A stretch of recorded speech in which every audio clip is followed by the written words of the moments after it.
సర్వ మానవాళికి రక్షకుడు, మనకు కొండంత అండగా నిలిచేవాడు, మనసులో తలచిన వెంటనే గుండెల నిండా ధైర్యాన్ని నింపగలిగే మహాయోధుడు, అభయహస్తంతో ఎల్లవేళలా మనల్ని కాపాడే ఆ పవనపుత్రుడిని ఇప్పుడు మనసారా స్తుతించుకుంటూ శ్రీ పంచముఖ ఆంజనేయ స్వామిగా అవతారమెత్తిన కథ దృశ్య రూపంలో తిలకిద్దాం రండి.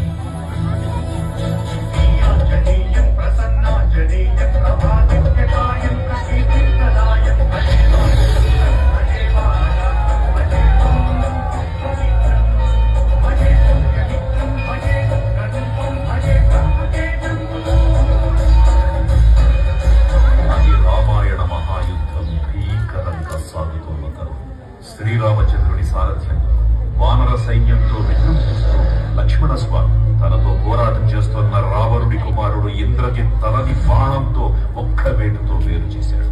ఇంద్రజిత్ మరణవార్త విన్న రావణుడు ఆవేశంతో ఊగిపోయి ప్రతీకారం కోసం పాతాళ లోకాధిపతి తన సోదరుడు అయినటువంటి మహిరావణుడి సహకారం కోరాడు.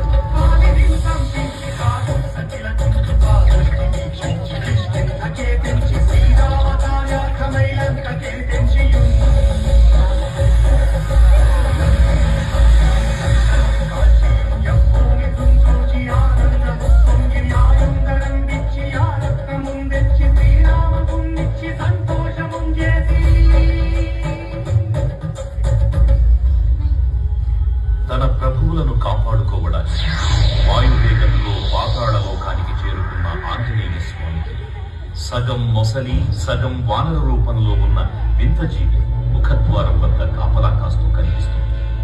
ఆ జీవి మకరధ్వజుడు అనే తన పుత్రుడని మహాసముద్రాన్ని దాటుతుండగా నీటిలో పడ్డ స్వేద బిందువు ఒక మొసలి గ్రహించడం వల్ల జన్మించాడని తెలుసుకొని ఆశ్చర్యపోతాడు అనుకుంటున్నాడు.